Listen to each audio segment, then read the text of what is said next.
BCTL 3 east zone.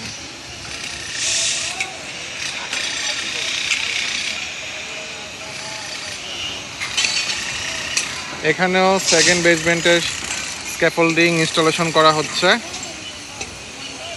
ছাদের শাটারিংয়ের জন্য।